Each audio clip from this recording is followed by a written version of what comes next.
I have spent a month with the iPhone 14 Pro Max trying to answer one question. Is this phone still worth it in 2025? Let's talk about it.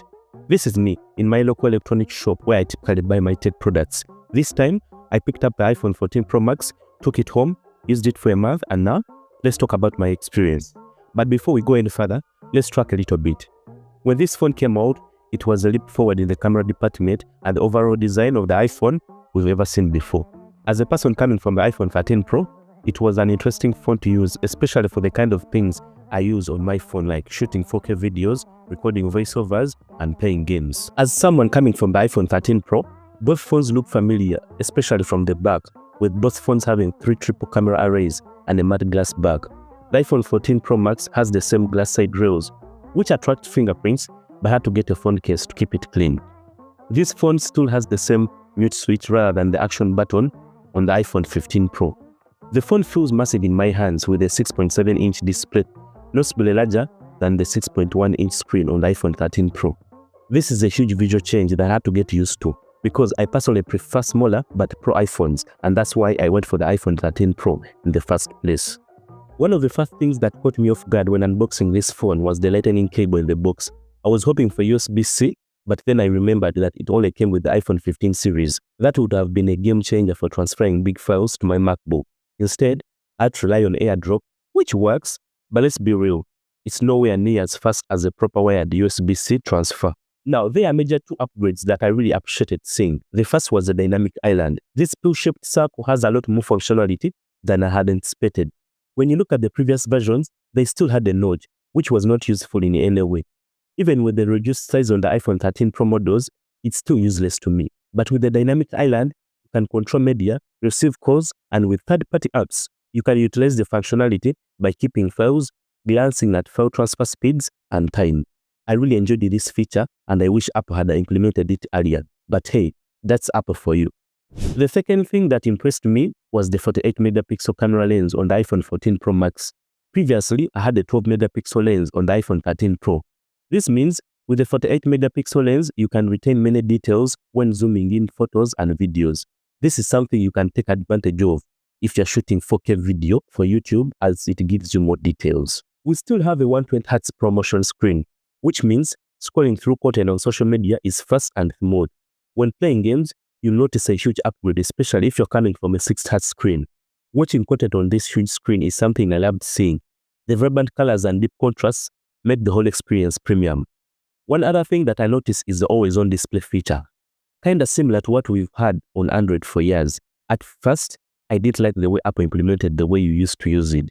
Pressing the power button just dims the screen, which at glance feels like a phone is still on, especially if you are glancing at the screen in the dark.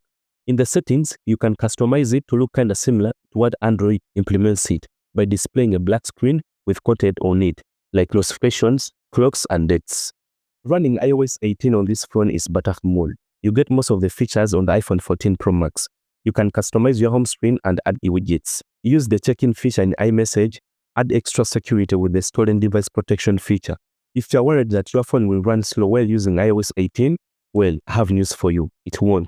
During my time with this phone, I had no performance issues or any bugs, so I would recommend installing the free update for extra features. Now, let's talk about the cameras. When you pick up the iPhone 14 Pro Max and start shooting, it just feels solid. The camera system is familiar but refined. If you're coming from the iPhone 13 Pro, you will instantly notice more detail, especially in good lighting. The 48-megapixel sensor lets you crop in without losing too much quality, making your shots feel sharper and more flexible. Low light performance, it's better. Not a night and day difference from the 13 Pro, but photos look a little cleaner with less noise and better colors. That's something you feel when snapping quick shots at a dinner or in a dimly lit room. One of the standout features on the iPhone 14 Pro Max is Action Mode, Apple's version of ultra-stabilized video. And here's the thing, when you use it, it feels like you're holding a game on your hands. If you're coming from the iPhone 13 Pro, this is one of the features that immediately makes a difference. Running while filming, walking fast, even jumping, the footage stays impressively smooth. It's not perfect, low-light situations can introduce some noise, but in daylight, it feels like magic. If you've never used a smartphone gimbal, this feature alone will feel like a game changer. Here are some of the things that didn't make it into the review. The iPhone 14 Pro Max has a 2000 nit screen, which is double that of the iPhone 13 Pro. The adaptive refresh rate on the phone peaks at 120 Hz all the way to 1 Hz when the phone is idle. The performance on this phone is great with the A16 Bionic chip, which made my life simple when playing high-demanding games, shooting videos for the channel, and taking random pictures. This phone was the first iPhone to come up with crash detection and SOS features. What do these mean? Well, emergency SOS uses satellite connectivity to send messages when you are in a distant location with no cellular connection. This is handy for when you are traveling where there is no internet connection. For crash detection, well, if you are in an accident, hopefully not, the phone can detect you are in an accident, and then emergency contacts will be notified and called for help. I've seen people talking about how this feature has helped them. Even Tim Cook himself shared similar experiences about crash detection. Let's talk about some of the features that the iPhone 14 Pro Max is missing. While it still offers a solid camera experience, it lacks the new camera control button found on the iPhone 16 Pro Max alongside some upgraded camera features. Plus, if you're someone who values Apple Intelligence features, you won't find the latest improvements here either.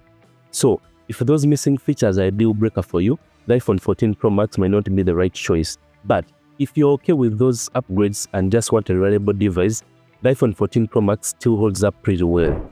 So, should you buy the iPhone 14 Pro Max in 2025? Well, I would say yes. The dynamic island, which you will take advantage of, is a nice feature to have.